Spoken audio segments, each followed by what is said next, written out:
The rain hadn't stopped for 3 days. I stood at the window of my small apartment, one hand pressed against the cold glass, the other resting on my swollen belly. 6 months pregnant with twins, and the world felt like it was ending.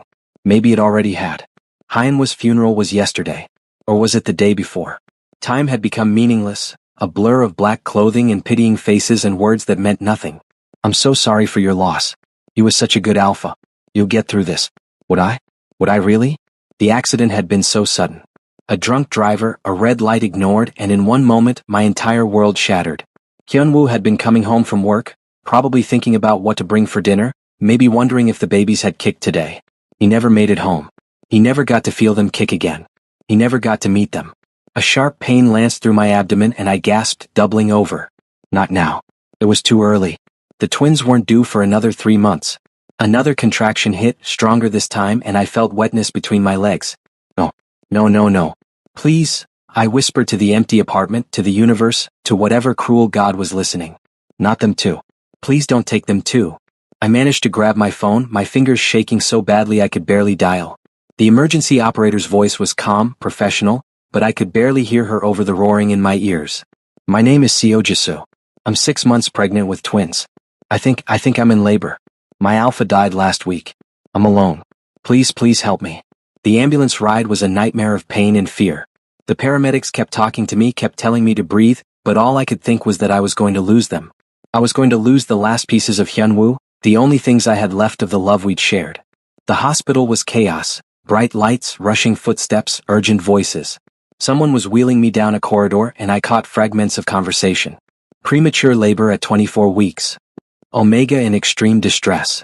Need Dr. Chai immediately. Then there was a new voice, calm and authoritative, cutting through my panic like a lighthouse beam through fog. I'm here. Let me see him. A face appeared above me, young, impossibly handsome, with sharp features and intense dark eyes that seemed to look right into my soul. He couldn't have been more than 30, but there was something ancient in his gaze, something that made me feel inexplicably safe despite the terror coursing through me. Seo Jisoo? His voice was gentle despite the urgency around us. My name is Dr. Chai Min-jun. I'm going to take care of you and your babies. I need you to trust me. Can you do that? I should have questioned it. Why would I trust a stranger? But something in his eyes, something in the way his alpha pheromones wrapped around me like a protective blanket, made me nod. Good, he said, and his hand found mine warm and steady. I won't let anything happen to you. Any of you. That's a promise. I wanted to believe him. God, I wanted to believe him so badly. The surgery was a blur of pain and fear. I was conscious but barely, the epidural only doing so much when my body was trying to expel 2 tiny lives that weren't ready for the world yet. I could hear Dr. Chai, Min-jun, talking constantly, his voice never wavering, never showing fear even though I knew how bad this was. Almost there, Jisoo. You're doing so well. So strong. Just a little more. I can't, I sobbed. I can't do this without him. I can't. Yes, you can. His face appeared in my line of vision again, and his free hand cupped my cheek with a tenderness that made my chest ache. You can because they need you. And you're not alone. I'm here. I'm right here. Why did those words mean so much coming from a stranger? The first cry was weak, barely more than a mule, but it was the most beautiful sound I'd ever heard. Then the second slightly stronger. 2 boys, Min-jun said, and there was something in his voice, wonder, relief, and something else I couldn't identify. 2 perfect fighting boys. I tried to see them, but everything was going dark around the edges. I heard Min-jun's voice, sharp now with command, he's hemorrhaging. I need. Then nothing. I woke up to the sound of soft beeping and the smell of antiseptic. My hand immediately went to my stomach, now flat and empty, and panic surged through me. They're alive. I turned my head to find Min-jun sitting in a chair beside my bed, and the relief that flooded through me was almost painful. He looked exhausted, his hair disheveled, his surgical gown replaced with regular clothes, dark jeans and a simple black sweater that somehow made him look even more devastatingly handsome. Your sons are in the NICU, he continued, leaning forward. They're small and they'll need to stay there for a while, but they're fighters. Just like their father. Tears spilled down my cheeks. Can I see them? Soon. You lost a lot of blood, Jisoo. You nearly... He paused and something flickered across his face, something raw and almost frightening in its intensity. You nearly died. Maybe that would have been easier. The words came out before I could stop them, and I immediately regretted them when I saw Min-jun's expression darken. Don't say that. His voice was low, almost a growl. Don't ever say that. Those boys need you. They need their father. They needed their father, I said bitterly. They needed Hyunwoo. They got me instead. An Omega who couldn't even carry them to term, who couldn't. Stop. Minjun stood abruptly, and suddenly he was beside my bed, his hands on either side of my head, caging me in. His scent, pine and rain and something uniquely him, washed over me, and my Omega instincts reacted despite my grief, despite everything. You carried them for 6 months after experiencing the worst trauma imaginable. You survived a birth that would have killed most Omegas. You're a strong Seojisu. Don't let anyone, including yourself, tell you otherwise. I stared up at him, at this stranger who had saved my life and my children's lives, who was looking at me like I was something precious and worth fighting for. It had been so long since anyone had looked at me like that. Since Hyunwoo had looked at me like that. The guilt crashed over me like a wave. How could I even notice another alpha when my mate's body was barely cold in the ground? Minjun must have seen something in my face because he stepped back, running a hand through his hair. I'm sorry. That was unprofessional. He paused, seeming to struggle with something. I'll arrange for you to see your sons as soon as possible. Try to rest.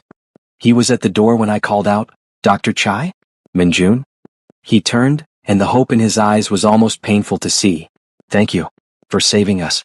For keeping your promise. His smile was small but genuine. I always keep my promises, Jisoo. Always. The NICU was a place of miracles and heartbreak, of machines that beeped and hummed and kept tiny lives tethered to this world. My sons, I'd named them Jihun and Miho, names Hyunwoo and I had chosen together during happier times, were so small they could each fit in one of my hands. They were hooked up to so many wires and tubes that I was afraid to touch them at first, terrified I'd hurt them somehow. They're stronger than they look, Minjun said from beside me. He'd been there every day since the birth, checking on the twins far more often than was probably necessary for someone of his position. I'd learned he wasn't just any doctor. He was the head of neonatal intensive care, one of the youngest in the country, and apparently something of a genius in his field. Go ahead. They need their father's touch. I reached into the incubator with trembling fingers and gently stroked Jihun's tiny hand. He was the smaller of the two, more fragile, and my heart clenched with fear and love in equal measure. His miniature fingers wrapped around one of mine, and I felt something crack open inside my chest. Hello, little one, I whispered. I'm your Appa. I'm here. I'm so sorry I couldn't keep you safe inside longer, but I promise I'll keep you safe now. You're doing everything right, Minjun said softly. He'd moved closer, close enough that I could feel his warmth, smell his scent. It should have felt intrusive, but instead it felt comforting. Safe. They know your voice. They know your scent. That's what they need most right now. I spent the next hour talking to my sons, telling them about their other father, about how much Hyunwoo had wanted them, how he'd spent hours reading to my belly and planning their future. The tears came, inevitable and unstoppable, but they felt cleaner somehow, less like drowning and more like release.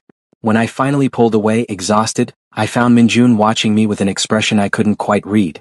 What? I asked, suddenly self-conscious. Nothing.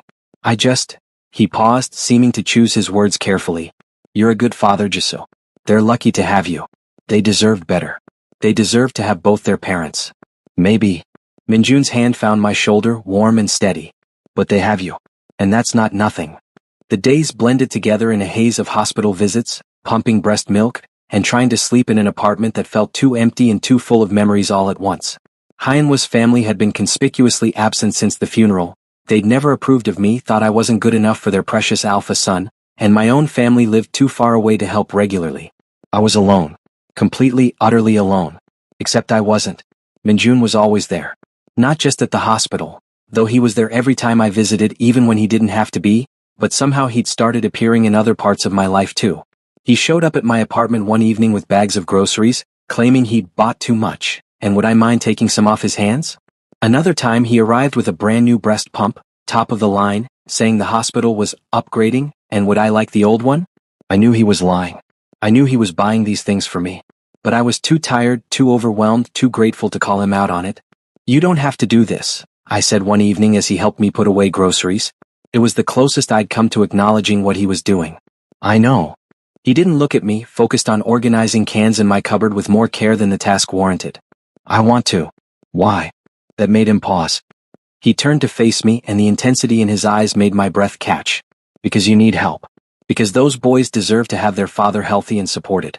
Because, he stopped, jaw clenching. Because I can't stand the thought of you struggling alone. You don't even know me. I know enough. He stepped closer and I should have moved back, should have maintained proper distance, but I was frozen. I know you're strong and brave and devoted. I know you're barely sleeping because you're so worried about Jihun and Miho. I know you cry yourself to sleep every night but you never let anyone see it. I know you're trying to do everything alone because you think that's what you deserve, that somehow this is all your fault. How do you? The walls in this building are thin, he said softly. My apartment is right below yours. I didn't know you lived here. I just moved in. Last week. His expression was almost sheepish. There happened to be a vacancy. There had been a vacancy for months. The rent in this building was too high for most people. And Minjun, as the head of a hospital department, could definitely afford better. You moved here because of me. It wasn't a question. Yes. The simple honesty of it should have scared me. This was too much, too intense, too fast. We barely knew each other. He was my son's doctor.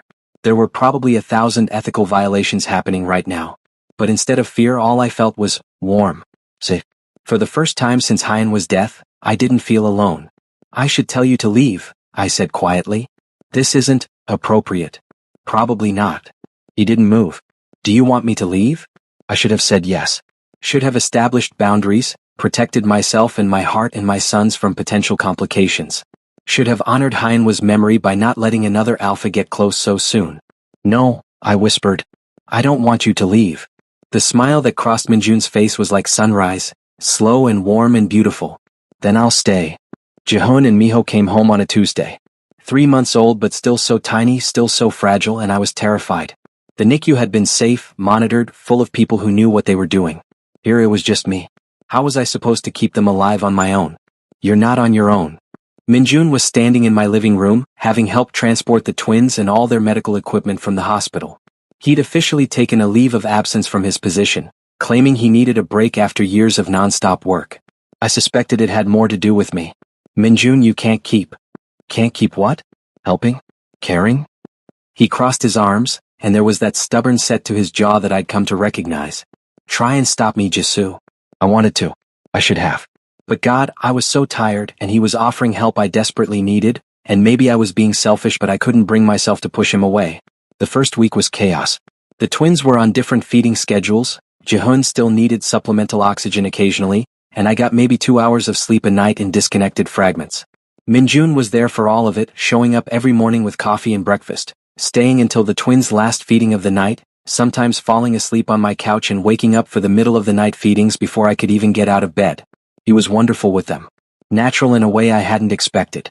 He'd hold Jihun for hours when the baby was fussy, walking the apartment and humming soft lullabies in a voice that made something in my chest ache. He'd make silly faces at Miho until the baby gave those first precious almost smiles. He changed diapers without complaint, warmed bottles with practiced ease, and somehow always knew exactly what they needed. You're good at this, I said one evening, watching him cradle both twins against his chest, one in each arm. They looked impossibly small against his frame, but somehow perfectly right. Do you have children? Something painful flickered across his face. No. I never found the right person. Never found someone I wanted to build a family with. His eyes met mine and the weight of what he wasn't saying hung between us. Until now. My heart stuttered. Minjun. The doorbell rang, cutting off whatever I might have said. I frowned, I wasn't expecting anyone, and went to answer it. Hyan's mother stood in the hallway, her expression cold and disapproving. Behind her were Hyan's father and his older brother, Hyanseok. We need to talk, she said, pushing past me into the apartment without invitation. This is completely inappropriate.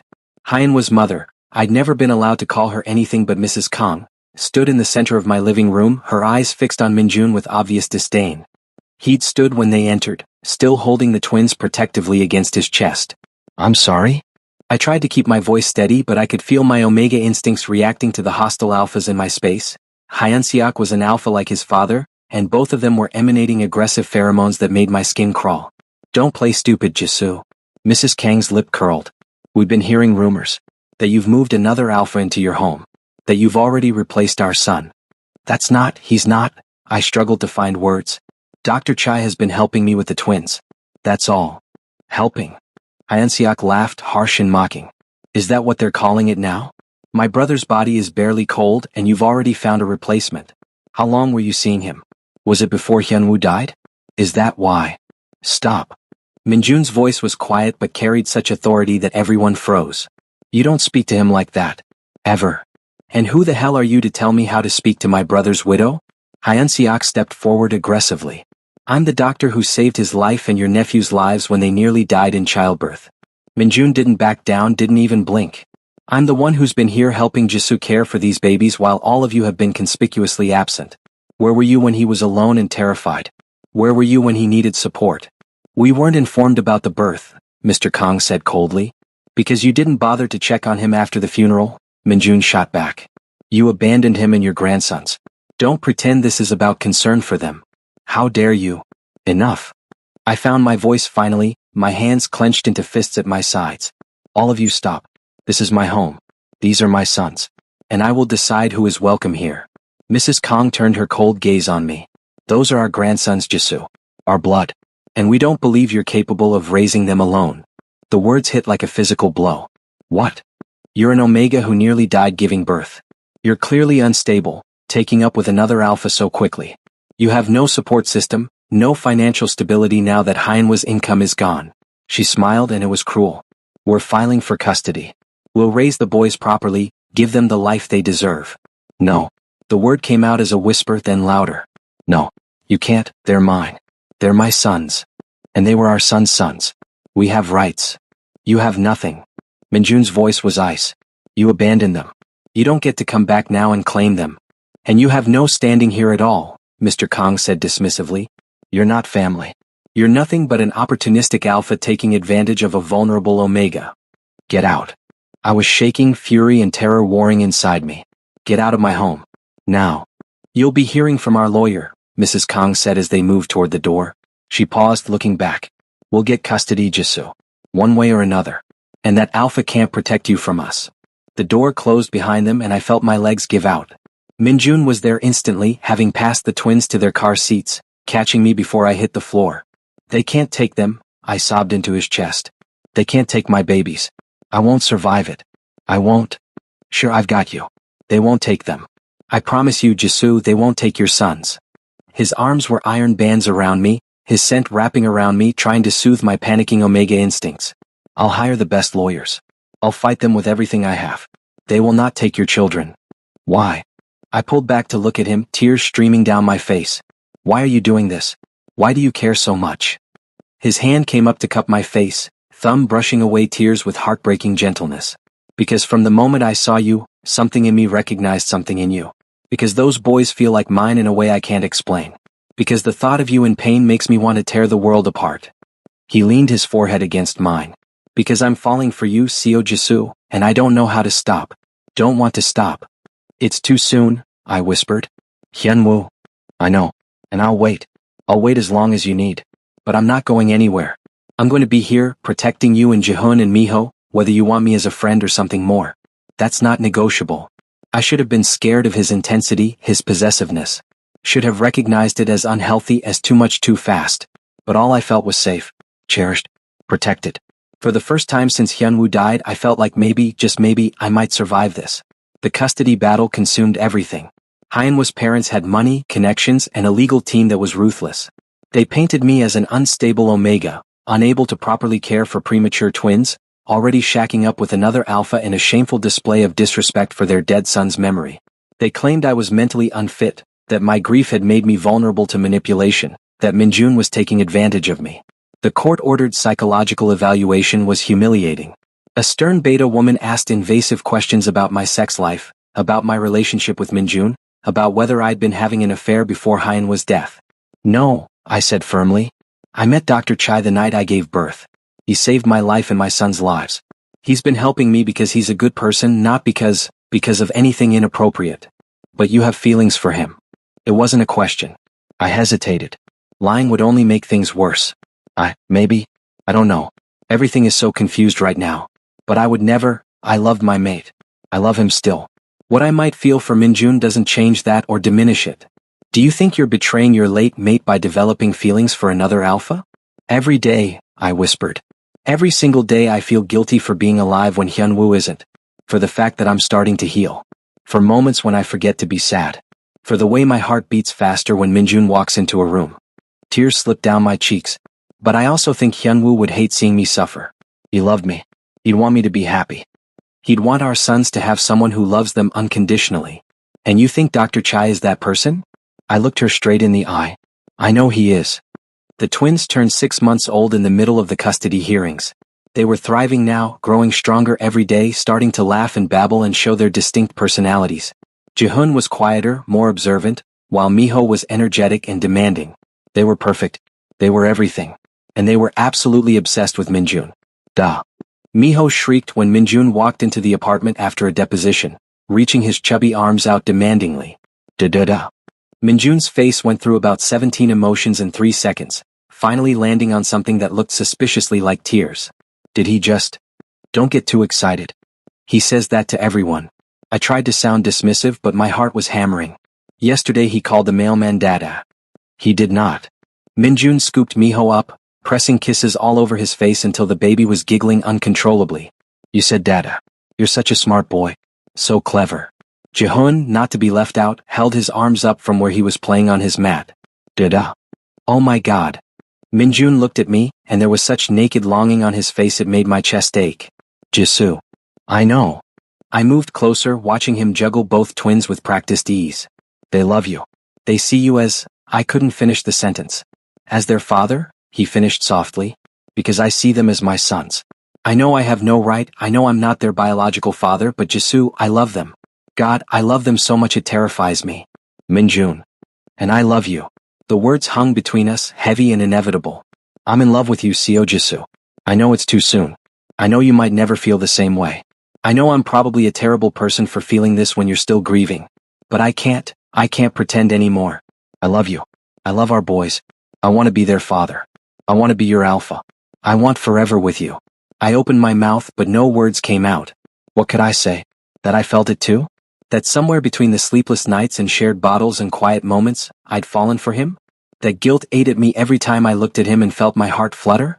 That I was terrified of losing him but equally terrified of letting him in? You don't have to say anything, Minjun said quickly, reading my panic. I needed you to know. Before the custody hearing tomorrow. Before we face them. I needed you to know that I'm here. That I'm yours. That I'll fight for this family with everything I have. What if we lose? The question came out small, broken. What if they take them? They won't. His voice was steel wrapped in silk. I promise you, Jisoo. They won't take our sons. Our sons. The words shouldn't have felt so right. But they did. The courtroom was sterile and cold, nothing like the warm chaos of our home. I sat at the defendant's table, Minjun beside me, while Hyenwa's parents sat across the aisle with their lawyers, looking smug and certain. The judge was an older alpha woman with sharp eyes and a no-nonsense demeanor. She'd reviewed all the evidence, all the testimonies, all the accusations and counter-accusations. Now it was time for final statements. Their lawyer went first, painting a picture of me as an unfit parent, emotionally unstable, dependent on an alpha I barely knew. They emphasized my postpartum complications, my grief, the unseemly haste with which I'd allowed Minjun into my life. These children deserve stability, the lawyer concluded. They deserve to be raised by experienced parents in a traditional family structure, not by an omega in crisis and the alpha who's clearly taking advantage of his vulnerability. Then it was our turn. Our lawyer was brilliant, dismantling their arguments piece by piece, but I barely heard her. All I could think was that I might lose my boys. That this could be the last time I held them, kissed them, told them I loved them. Miss Seo, the judge said, startling me from my spiraling thoughts. Would you like to make a statement? I stood on shaking legs. Yes, Your Honor. I'd prepared something, had practiced with our lawyer. But standing there, facing the possibility of losing everything, the prepared words disappeared. I loved my mate, I began, my voice cracking. I loved Hyunwoo with everything I had. His death destroyed me. There were days I didn't think I'd survive, didn't want to survive. But then Jihoon and Miho were born and suddenly I had to keep going. I had to be strong for them. I paused, tears streaming freely now. I know I'm not perfect. I know I nearly died giving birth. I know I struggle sometimes, that grief still hits me like a truck when I least expect it. But I love my sons more than anything in this world. They are my reason for breathing, for fighting, for living. And Dr. Chai? The judge asked, her expression unreadable. I looked at Minjun and he gave me an encouraging nod. Dr. Chai saved my life. He saved my sons' lives. And then when he didn't have to, he stayed. He helped me when I was drowning, supported me when I had no one else, loved my boys like they were his own. My voice dropped to a whisper. I didn't ask for any of it. I tried to push him away. But he wouldn't go. and somewhere along the way he became family. He became necessary. I took a shuddering breath. He became the person I can't imagine living without. Are you in love with him? Direct and to the point. I could have hedged, could have said it was complicated, could have protected myself from the vulnerability of admitting it, but I was done hiding. Yes, Your Honor. I'm in love with him. And I know how that looks. I know it's only been 8 months since Hyunwoo died. I know people will judge me, will say I moved on too fast, will claim I didn't love my mate enough if I could fall for someone else so quickly. I wiped at my tears. But loving Minjun doesn't mean I stopped loving Hyunwoo. It means I'm learning to live again. And I hope, Hyunwoo would be happy knowing someone loves me and our sons the way Minjun does. The judge was quiet for a long moment, studying me. Then she turned to Minjun. Dr. Chai, you've been remarkably silent through all of this. Do you have anything to say? Minjun stood, and even now, in this sterile courtroom fighting for our future, he was the most beautiful thing I'd ever seen. I know this court doesn't recognize any legal relationship between myself and these children, he began. I know I have no biological claim, no traditional rights. But Your Honor, I love those boys. I've loved them since the moment I delivered them, since I held them in my hands and willed them to breathe. I've loved Jisoo since he looked at me with terror and hope in his eyes and trusted me to save them all. His voice grew stronger. I can't offer them a traditional family. I can't erase the tragedy of their father's death. But I can offer them unconditional love, unwavering devotion, and a promise that I will spend every day of my life making sure they're safe, happy, and loved. That's what I'm asking for, not legal recognition, not traditional rights, just the chance to keep doing what I've been doing. Loving them, protecting them, being their family. The courtroom was absolutely silent. The judge looked between all of us, me and Minjun on one side, the Kangs on the other, and I saw the moment she made her decision. I've reviewed the evidence extensively, she began, and I've considered the arguments from both sides. The petitioners are right that traditional family structures often provide stability for children. However, they've also demonstrated a troubling lack of involvement in these children's lives up until this point. They attended the funeral but made no effort to support Mr. Seo during his pregnancy complications or after the birth. They didn't visit their grandsons in the NICU. They only appeared once the children were home and thriving. She paused.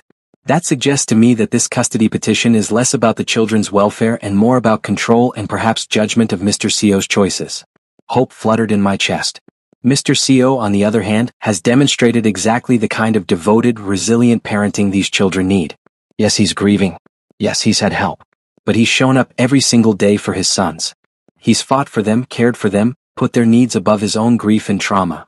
She looked at Minjun.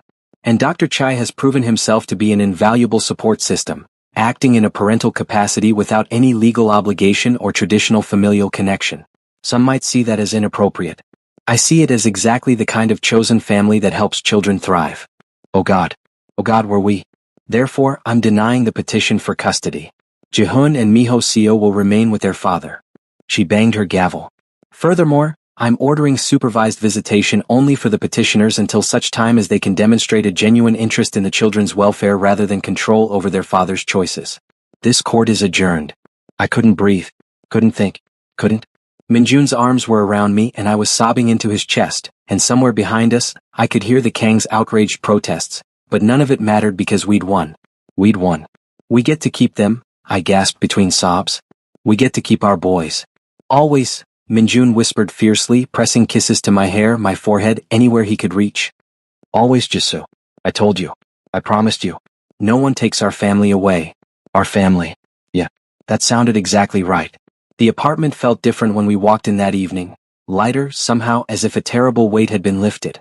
The twins were with a trusted friend who'd babysat during the hearing, giving Minjun and me a few hours alone to process everything. I can't believe it's over, I said, sinking onto the couch. The adrenaline was wearing off, leaving me shaky and exhausted. I was so sure, I thought we'd lose. Never. Minjun sat beside me, close but not quite touching, always so careful about respecting my boundaries. I would have burned the world down before I let them take you from me. The intensity in his voice, in his eyes, sent a shiver through me that had nothing to do with fear. How had I gotten so lucky? To have found this man, this fierce, devoted, impossibly wonderful man who loved my children like they were his own? Minjun, I began, then hesitated. There was so much I wanted to say, needed to say, but the words tangled on my tongue. You don't have to. I want to. I turned to face him fully, taking his hands in mine. I want to. I need to say this. In the courtroom I told the judge I loved you. And I meant it. But I don't think you understand how much. I took a shuddering breath. You saved my life. You saved my son's lives. And then you just stayed. Even when I tried to push you away, even when I was drowning in grief and guilt and not capable of offering you anything in return. You stayed. Jisoo. Let me finish. Please. I squeezed his hands. I was so scared of betraying Hyenwa's memory. So terrified that feeling anything for you meant I didn't love him enough, that I was disrespecting what we had. But that's not how it works, is it? Love doesn't diminish love. Hyunwoo was my first love, my mate, the father of my children. That will never change. But you, my voice cracked. You're my second chance. You're the person who taught me I could survive, that I could heal, that I could love again. And I do. God, Minjun, I love you so much it terrifies me. He was staring at me like I'd given him the sun and moon and stars, his eyes bright with unshed tears. I want you to be their father, I continued. Not just someone who helps out, not just my boyfriend or partner or whatever we want to call it. I want you to be their daddy. I want them to grow up knowing you loved them, chose them, fought for them. I faltered, suddenly nervous. I want forever with you. If you'll have us. If I'll have you? Minjun let out a choked laugh, pulling me into his arms. Jisoo, I've been yours since the moment I saw you. You and Jihun and Miho, you're my family. My everything. There is nothing I want more than forever with you. And then he was kissing me. It wasn't our first kiss. There had been a tentative, gentle press of lips a few weeks ago, testing, exploring, but this was different. This was claiming, possessive, fierce. His hands tangled in my hair, angling my head exactly where he wanted it, and I melted into him, into us. Mine, he growled against my lips, and my Omega instinct sang in response. Say it. Say you're mine. Yours, I gasped. I'm yours, Minjun. Always yours. The kiss deepened, turned hungry, desperate. We were pressed together on the couch, his weight a welcome pressure, his scent surrounding me, driving me crazy. It had been so long, over a year since I'd been intimate with anyone, since before Hyenwa's death, and my body was waking up, demanding, needing. Jisoo, Minjun pulled back, breathing hard, eyes dark with desire. We don't have to, I don't want to rush you. I want this. I pulled him back down. I want you. Please, Minjun. I need to feel alive. I need you. Something shifted in his expression, the last vestiges of restraint crumbling. Bedroom. No. Because when I finally claim you properly, I want you spread out and comfortable, not cramped on a couch. The authority in his voice, the pure alpha dominance, had me stumbling to my feet, practically running to the bedroom. He followed, predatory and graceful, shutting the door behind us even though we were alone. Strip, he commanded, and I did, my hands shaking as I pulled off my clothes, bearing myself to him completely. He circled me slowly, taking me in, and I'd never felt more exposed or more desired. Beautiful. So fucking beautiful. Do you have any idea what you do to me? Show me, I whispered. He did. Afterward, we lay tangled together, sweaty and sated and ridiculously happy. Minjun's fingers traced idle patterns on my skin, and I felt more at peace than I had in over a year. Move in with us, I said suddenly. Officially. You're here every day anyway. Your apartment downstairs is basically just storage at this point. Move in. Be our family. Not just in practice but in reality. Minjun propped himself up on one elbow, looking down at me with such tenderness it made my chest ache. Are you sure? That's a big step. I'm sure. The twins already see you as their father. I love you. You love us. What are we waiting for? Nothing. He kissed me softly. Absolutely nothing. Yes. God, yes, I'll move in. I'll be your partner, their father, your alpha. Whatever you need me to be. Just be you, I said. That's all I need. Just you exactly as you are. Then that's what you'll get. For the rest of our lives. Daddy? Daddy Minjun. Appa's being stubborn again. I smiled at the sound of Miho's voice echoing through our new house. A real house with a yard and separate bedrooms for the twins and space for the family we were building. Minjun had insisted on buying it, claiming his salary could easily afford it and he wanted our sons to have room to run and play. The twins were 4 now, energetic and brilliant and absolutely perfect. Jihun had his nose constantly in books, already reading at a first-grade level, while Miho was all energy and chaos, constantly getting into everything. They were also ridiculously attached to Minjun, calling him daddy with an ease that still made my heart clench with happiness. What's Appa being stubborn about now? Minjun's voice came from the kitchen, amused and indulgent. He won't let us have cookies before dinner. That's because dinner is in 20 minutes, I called out, emerging from the bedroom. I'd been folding laundry, domestic bliss was real apparently. And you both had cookies after lunch. But Daddy Minjun makes the best cookies, Ji-hoon said, employing his quieter but equally effective manipulation tactics. And we haven't had them in forever. Forever being this afternoon, Minjun said, appearing with both twins hanging off him like monkeys. He'd taken to his role as father with the same fierce devotion he brought to everything, and watching him with our sons never got old. Nice try, troublemakers. But Appa's right. Dinner first, then maybe dessert if you eat your vegetables. You always take his side, Miho pouted, but he was grinning. That's because I'm smart. Minjun set them down, swatting their butts gently toward the living room. Go play for 20 minutes. We'll call you when dinner's ready. As they scampered off, Minjun pulled me into his arms, pressing a kiss to my temple. How are you feeling? Any nausea today? My hand went automatically to my still flat stomach, where our third child, a daughter we just found out, was currently the size of a lemon. Getting pregnant again had been a surprise but a welcome one, and Minjun had been impossibly tender and protective from the moment we'd seen the positive test. A little this morning, but it passed. I'm good. We're good. Good. He rested his hand over mine, over where our daughter grew. Because I'm going to spoil this one absolutely rotten. You spoil the boys rotten. That's different. They're boys. They need to be tough. He grinned. But a daughter? A princess? I'll be completely useless. You're going to be an amazing father. Again. I pulled him down for a proper kiss, still amazed that this was my life. That I got to have this, got to have him, got to have this family we'd built from grief and loss and stubborn hope. They're kissing again. We broke apart to find both twins watching us with matching expressions of exaggerated disgust. You two better get used to it, Minjun said, unrepentant. Your Appa is very kissable. Are you going to get married? Ji-hoon asked suddenly with that careful, observant way of his. Our friend Sujin's parents are married. She has pictures of their wedding. Minjun and I exchanged glances. We talked about marriage, but with the custody battle and then just getting used to being a family, it had always been, someday. Would you like that? I asked carefully. If Daddy Minjun and I got married? Yes. Miho shouted immediately. Then you'd be married and we'd be a real family and Daddy Minjun would be our daddy forever and ever. I'm already your daddy forever, Minjun said, but his voice was thick with emotion. Marriage or not, I'm not going anywhere. But we want you to marry Appa, Ji-hoon insisted. Please? We can have a party and cake and everything. Minjun looked at me and I saw the question in his eyes. I nodded, my own eyes stinging with happy tears. Okay, Minjun said, pulling something from his pocket, a small velvet box that made me gasp. I've been carrying this around for 6 months, waiting for the right moment. I think this might be it. He got down on one knee right there in our living room with our sons bouncing excitedly, and opened the box to reveal a simple, perfect ring. Seojisu. You are the love of my life, the center of my universe, the reason I wake up happy every single day. You and our boys, and our daughter, are everything I never knew I needed. Will you marry me? Will you let me be your husband, your alpha, your partner in this beautiful chaos we call life? Yes, I whispered, then louder. Yes, God yes. Of course I'll marry you.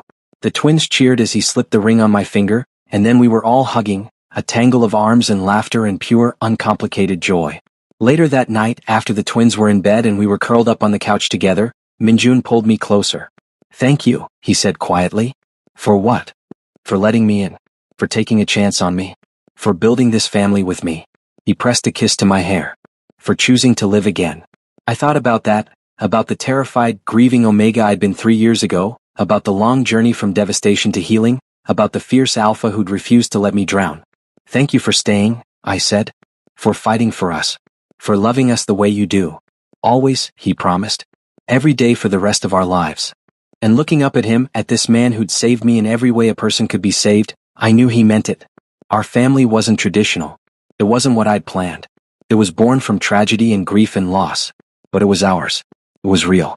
It was built on fierce love and stubborn devotion and the refusal to give up. And it was absolutely perfect. The house was finally quiet.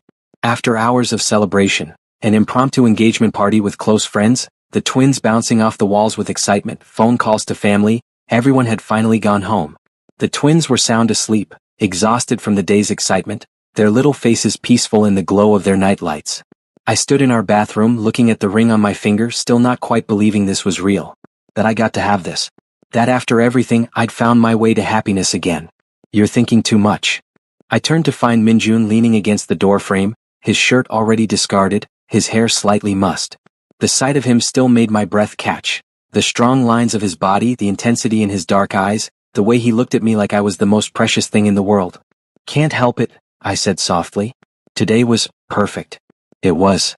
He moved into the bathroom, coming up behind me, his hands settling on my hips as he met my eyes in the mirror. But the day's not over yet. His scent wrapped around me, pine and rain and something uniquely him, and my omega instincts responded immediately, warmth pooling low in my belly. Even after 3 years together, he still affected me like this, still made me feel desired and cherished and absolutely consumed. Minjun. His name came out breathy, wanting. I want to worship you tonight, he murmured against my ear, his hands sliding under my shirt, warm palms against my skin. Want to take my time with you. Show you exactly how much you mean to me. How grateful I am that you said yes. His lips brushed the sensitive spot below my ear, making me shiver. Will you let me, Jisoo? Will you let me love you properly? Always, I whispered, tilting my head to give him better access. I'm yours. The growl that rumbled through his chest sent heat racing through my veins. In one smooth motion, he turned me around and lifted me onto the bathroom counter, stepping between my legs, his hands cupping my face as he kissed me. It started gentle, soft brushes of lips, tender and sweet, but quickly deepened into something more. His tongue swept into my mouth, claiming, possessing, and I melted into him, my hands fisting in his hair. I loved kissing him, loved the way he kissed like it was an art form, like he wanted to learn every inch of my mouth, like he could kiss me for hours and never get bored. Bedroom, he murmured against my lips. Need you spread out for me. Need space to touch every inch of you. He lifted me easily, my legs wrapping around his waist as he carried me to our bedroom. The door closed softly behind us. We'd gotten good at being quiet, at stealing these moments for ourselves while the twins slept, and then he was laying me on the bed, following me down, covering my body with his. So beautiful, he whispered, his hands pushing my shirt up slowly, reverently. Can't believe you're mine. Can't believe I get to have this for the rest of my life. Minjun, please. Sure. Let me take care of you. He pulled my shirt over my head, then made short work of my pants, leaving me in just my underwear. His eyes raked over me, dark with desire and something deeper. Love, devotion, possession. Do you know what you do to me? How crazy you make me. I arched up into his touch as his hands skimmed over my body, across my chest, down my sides, over my hips. Every touch was deliberate, worshipful, like he was memorizing me all over again. Every day I wake up and can't believe I get to touch you like this, he continued, his voice low and rough. That you let me love you. That you chose me. You chose me first, I gasped as his mouth closed over one nipple, his tongue swirling in ways that made my back arch off the bed. You never stopped choosing me. Never will. He switched to the other side, his hand sliding down my stomach to palm me through my underwear. I was already hard, already desperate, and he barely touched me. So responsive. So perfect for me. He took his time removing my last piece of clothing, pressing kisses to newly revealed skin, my hip bones, my inner thighs, everywhere except where I needed him most. By the time his breath ghosted over my arousal, I was trembling, my hands fisted in the sheets. Minjun, please. I've got you. And then his mouth was on me, hot and wet and perfect, and I couldn't hold back the moan that escaped. He worked me with the same dedication he brought to everything, alternating between his mouth and his hands, bringing me right to the edge and then backing off, over and over until I was a writhing, begging mess beneath him. So gorgeous like this, he murmured, pressing kisses up my body as he finally removed his own remaining clothes. Desperate and needy and all mine. Yours? I agreed breathlessly. All yours. Please, Minjun, I know what you need. He reached for the bedside table, pulling out supplies, his movements efficient despite the desire burning in his eyes. Gonna take care of you. Always take care of you. His fingers were slick when they pressed into me, careful and thorough, opening me up with practiced ease. He knew my body so well now, knew exactly how to touch me, where to press to make me see stars. By the time he added a third finger, I was practically sobbing with need. Ready for me? He asked, his voice strained with the effort of holding back. Yes. God, yes. Please. He positioned himself, pressing slowly into me, giving me time to adjust despite how many times we'd done this. The stretch was perfect, the fullness exactly what I needed, and when he was fully seated inside me, we both groaned. Okay? He asked, always checking, always making sure I was comfortable. Perfect. You're perfect. Move, please move. He did, starting slow and steady, his hips rolling in a rhythm that had me clinging to his shoulders. One hand gripped my hip, the other braced beside my head, and he watched my face as he moved, drinking in every expression, every gasp, every moan. Love you, he whispered, leaning down to kiss me deeply. Love you so fucking much, Jisoo. Love you too, I managed between kisses. So much. Don't stop. Please don't. Never. His pace increased, deeper, harder, and I could feel the control slipping, could feel him getting close. Touch yourself. Want to feel you come around me. I wrapped a hand around myself, and it only took a few strokes before I was coming, crying out his name as pleasure crashed over me in waves. He followed moments later, burying himself deep as he spilled inside me, my name a prayer on his lips. We stayed like that for a long moment, breathing hard, hearts racing in sync. When he finally pulled out, he immediately pulled me into his arms, pressing kisses to my hair, my forehead, anywhere he could reach. I love you, he said again, softer now. Thank you for agreeing to marry me. For building this life with me. I turned in his arms to face him, reaching up to cup his cheek. Thank you for never giving up on me. On us. For fighting for this family. Always, he promised, and I believed him. Every day for the rest of our lives. We cleaned up quietly, then curled back into bed together, my head on his chest, his arms wrapped securely around me. This quiet intimacy, this safety, this love, was everything I never thought I'd have again. Minjun? I said into the darkness. Oh, I'm really happy. I felt him smile against my hair. Me too, love. Me too. And as I drifted off to sleep, safe in the arms of the Alpha who'd saved me in every way possible, I thought about how far we'd come. From tragedy to healing, from grief to joy, from loss to love. Our story hadn't been easy. It hadn't been traditional. But it was ours. And I wouldn't change a single moment of it.